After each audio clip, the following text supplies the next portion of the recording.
Hi, my name is Terry Hansen. I'm the president and founder of the Hansen University. It's great to be with you. I want to share with you, if you're a business owner or a manager or an executive, for example, and you're looking for some different ways to evaluate and assess the overall performance and level of quality of your employees, whether they're, no matter where they are in the business. They could be on the sales and customer end of the business, or on the production or technical or installation part of the business, doesn't matter where. But if you're looking for some effective ways to evaluate how their performance is going, let me give you a suggestion or two that'll make a big difference for you. I've taken the liberty to draw a little bit of a grid here. I want to walk you through each one of these steps so that you can kind of get a sense for how you might use something like this in your particular business. So on the left-hand side of the column here, what we notice is that these are the categories of the areas that you're going to assess or evaluate the employee in. I certainly recommend at least 5.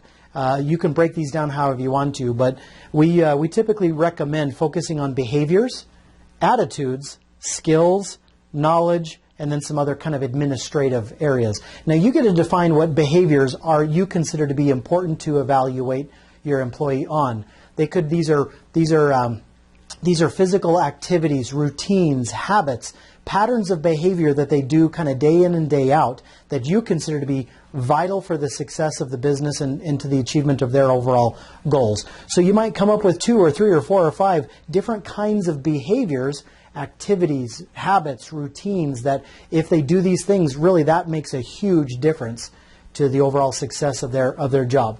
The second is their attitudes. These are obviously clearly their perspectives, their beliefs, their mindset, their overall mental attitude that they have that causes them to have a high degree of success. Third, so you might come up with 1 or 2 or 3 or 4, it doesn't matter, but list those here. Under the skills section, think about the different aspects of their job where skills, technical techniques, or competencies or capabilities, things that they have to really practice to do very well, where those are required. What skills are those actually? Are there communication skills? Are there technical skills? Are there selling skills? I mean, what kinds of skills are required for excellent performance there? List those there. The fourth is knowledge. What kind of expertise and understanding, what kind of insights do they need about the industry, their own company, the products and services maybe, their job, the customer, themselves? What kinds of knowledge do they need to have in order to be really, truly effective? So list those there.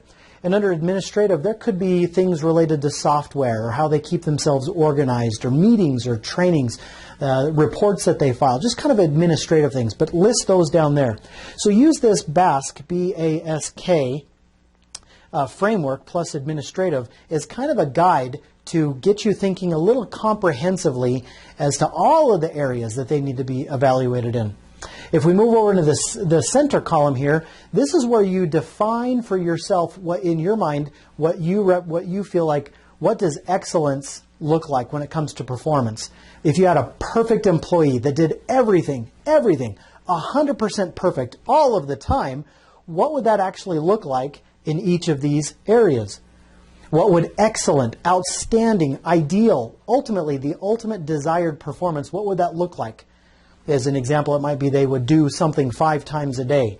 Or under the attitudes, they would have a strong confidence in, whatever. Skills, they might be well practiced, well refined skills, well practiced. Knowledge, they might be very, very smart when it comes to something. And under admin, they might be highly organized when it comes to something else. But you define what excellence looks like here in this center category. And then last but not least is the fourth and final one. We come over here to the right-hand side. This is where you're going to actually use this new report card that you just created for your employee. You just came up with your categories. You defined the very perfect performance in every way here. Now you're going to assess and observe what their actual performance is. And you're just going to give them a grade. Just give them a score, maybe on a scale of 1 to 4. So in this particular area, they might score a 3. A perfect score would be 4. That means they would do these 5 behaviors 5 times a day, and they would score a 4. But he or she is only doing maybe 3 or 4 of those, so I'm going to give them a score of 3. If their attitude is a 4, strong confidence, and they are strong in their confidence, I give them a score of 4.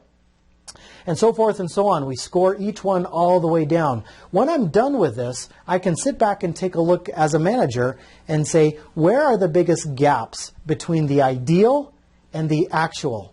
Where should they be versus where are they at right now? I can look through and see where my lowest scores are, and that'll tell me exactly what areas I need to focus on as a manager to help them improve their performance.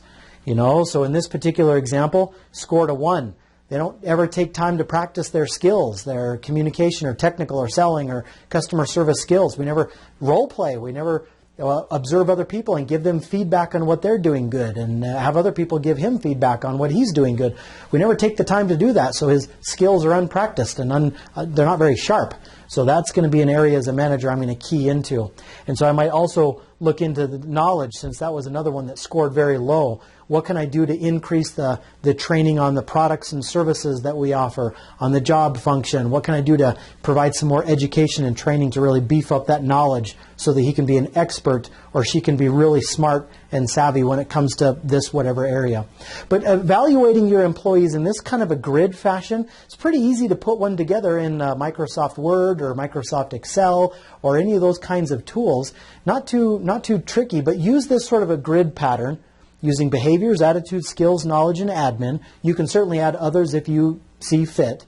But identify the ideal, what excellence looks like here, and then their actual performance here, and then show that to them and have a conversation with the employee about how they were graded. Think of this as kind of a report card. Do this on maybe a monthly basis. Track their progress. What did last month look like? How do they score this month? And how will they score next month? And you should be able to see increases in progress and growth in each one of these areas. So hopefully this simple little tip and trick will make your life as a manager a little easier to identify where are the performance gaps, which gaps are the biggest ones that we need to focus on and work to improve in order to elevate overall performance company-wide. So great to be with you. If you want some more tips and suggestions, go ahead and click on the link below and you can get access to some of our training courses that'll make a difference for you there. So good to be with you again. My name is Terry Hansen. Look forward to seeing you on the next time. Take care.